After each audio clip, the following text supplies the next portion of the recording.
Good morning, my lovely little chickadees. Happy Monday. Happy Teacher Appreciation Week. So I've pushed this out through Teams already, but I'm going to reiterate it here. It's Teacher Appreciation Week, and I try to be upfront with you guys as possible. So please understand, we don't go into this profession for the money and the fame. It is, it's a very thankless job. And I can tell you, at least from my personal experience, that Teacher Appreciation Week is one of the things that really makes it worth it. We really do love and care about you guys. Y'all are the reason why we do what we do and put up with what we put up with every single day. So if you have a chance today or sometime this week, please send a teacher, an admin, a guidance counselor, a lunch lady, somebody who has made an impact on your life. Send them a kind note, send them an email, send them a remind, send them a carrier pigeon, just send them something and let them know that you appreciate them, because it really does make it worth it. This is the time of year where I would pull out all of my notebooks from previous years and show you the stack as, big as my head of previous notes that I've gotten for Teacher Appreciation Week. And let you guys know kind of what, just to show you that, yes, we do. Sorry, I lost my train of thought. Let you guys know that, yes, we do keep up with these. Yes, we do appreciate them. I know for mine, I go back and reread them many times a week, just as a reminder of why I do what I do, especially right now when things are hard. And so just check on your teachers, tell them you appreciate them. But let's get started with Frankenstein. So, Frankenstein is a frame story. So we've got Robert Walton, who's writing letters to his sister, who is telling the story of Victor Frankenstein, who is telling the story of the creature that he created, who is now telling the story of Sophie, who is the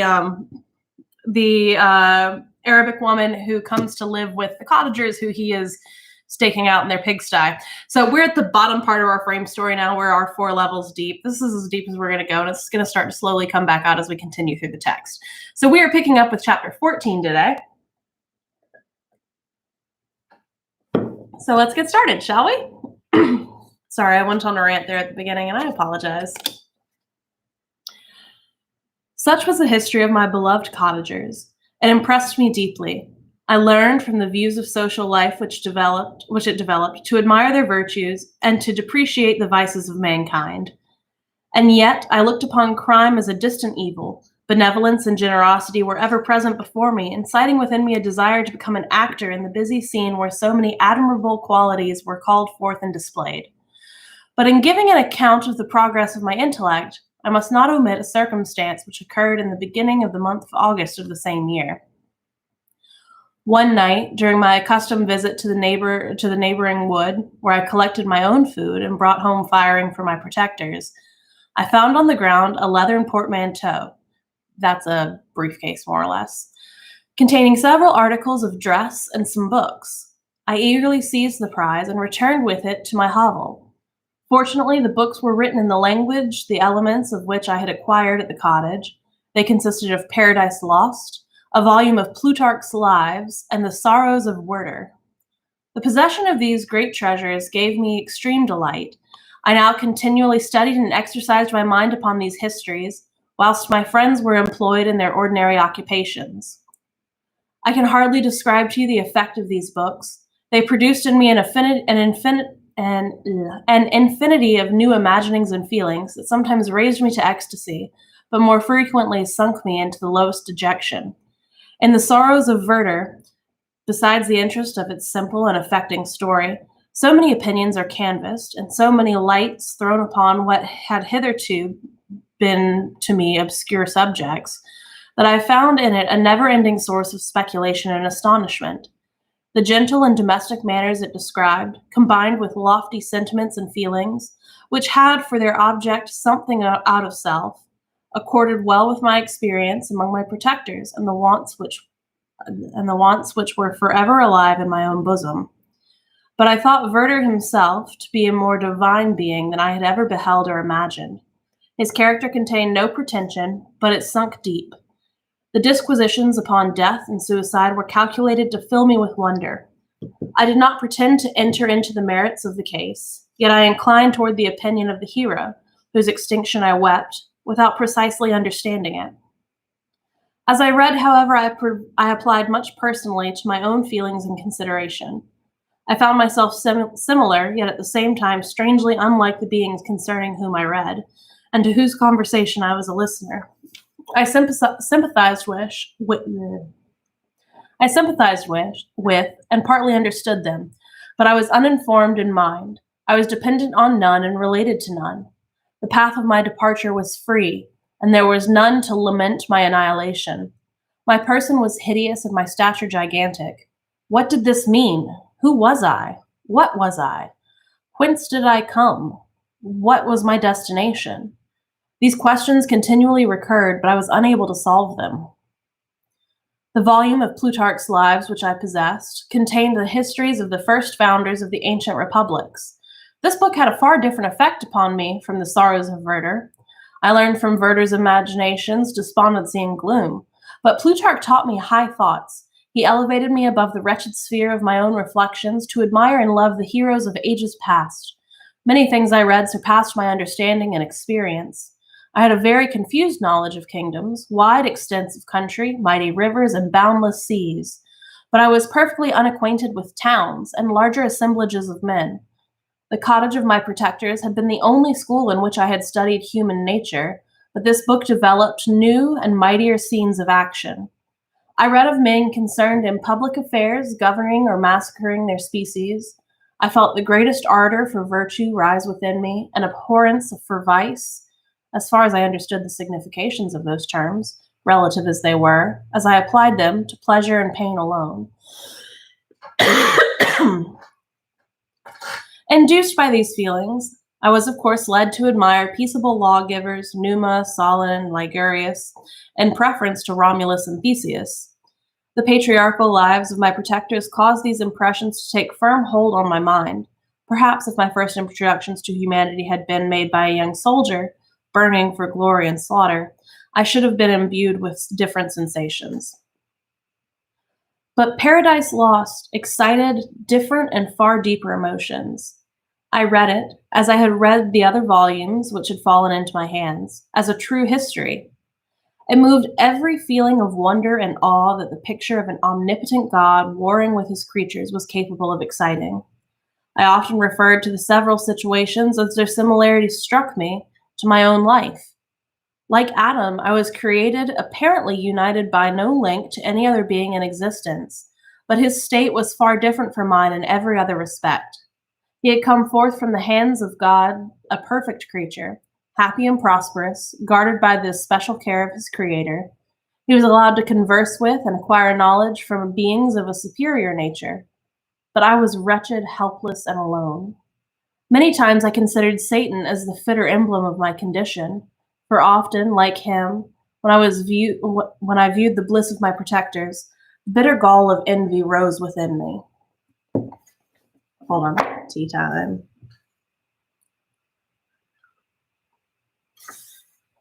So, real quick note that we need to talk about here is that the creature and Frankenstein both have this moment where they take either something that has been debunked, such as Frankenstein's reading of Cornelius Agrippa and Paracelsus and all the other alchemists, as lost, similar to how the creature here takes Milton's Paradise Lost as a history. It's this misunderstanding and debunking of things that if you and I read them, we would get that like, this is fiction, or, oh, no, that's not how the world works. That both of them miss completely, and so the parallels between the two are really neat, and we'll go look at those later.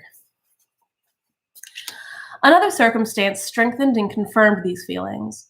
Soon after my arrival in the hovel, I discovered some papers in the pocket of the dress which I had taken from your laboratory. At first I had neglected them, but now that I was able to decipher the characters in which they were written, I began to study them with diligence. It was your journal of the 4 months that preceded my creation. You minutely described in these papers every step you took in the process of your work. The history was mingled with accounts of domestic occurrences. You doubtless recollect these papers. Here they are. Everything is related in them which bears reference to my accursed origin.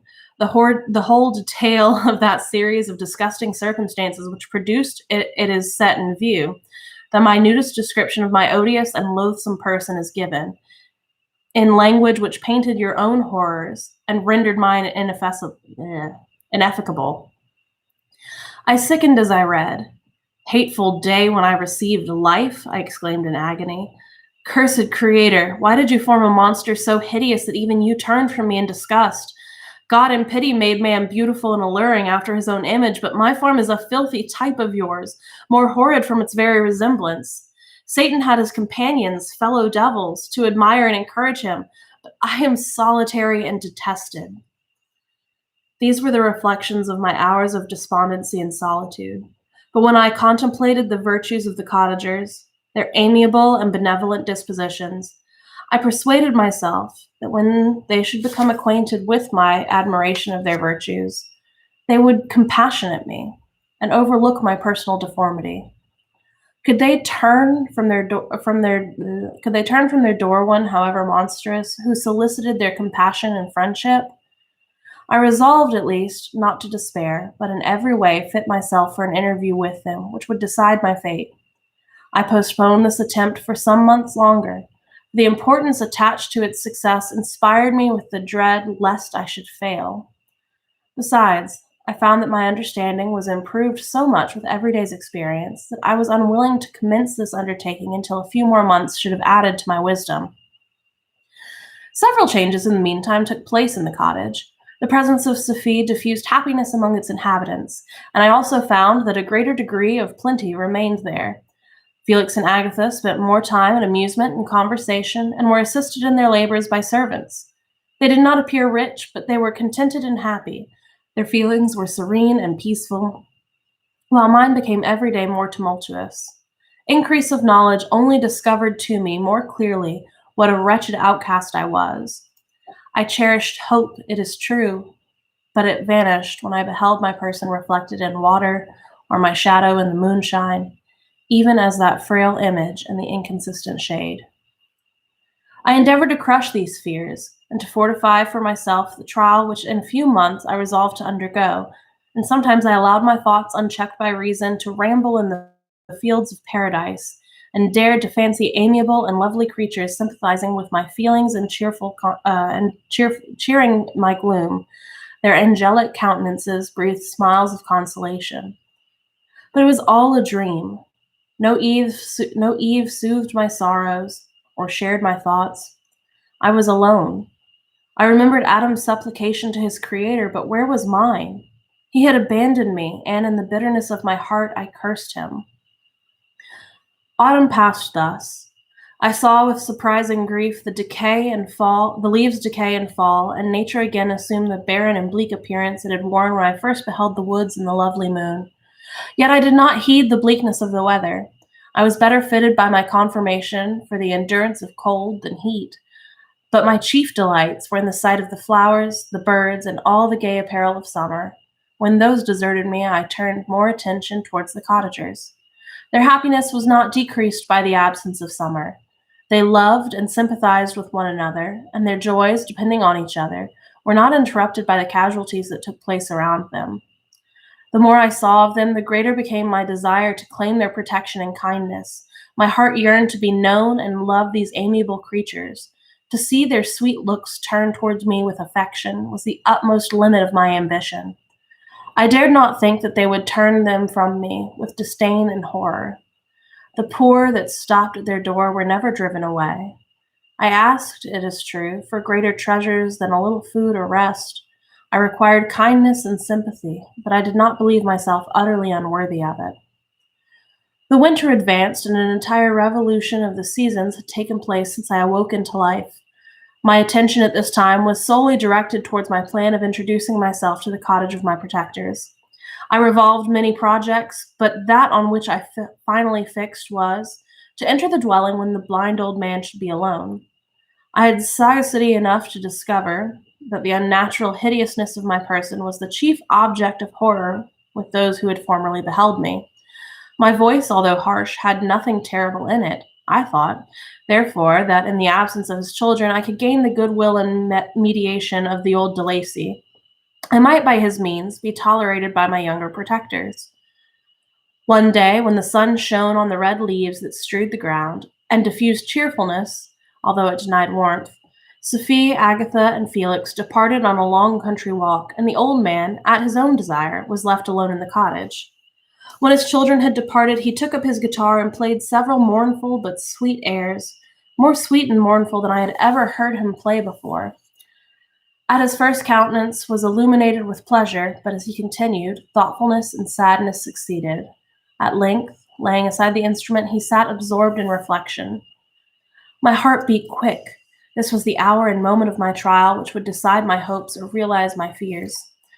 The servants were gone to a neighboring fair. All was silent in and around the cottage.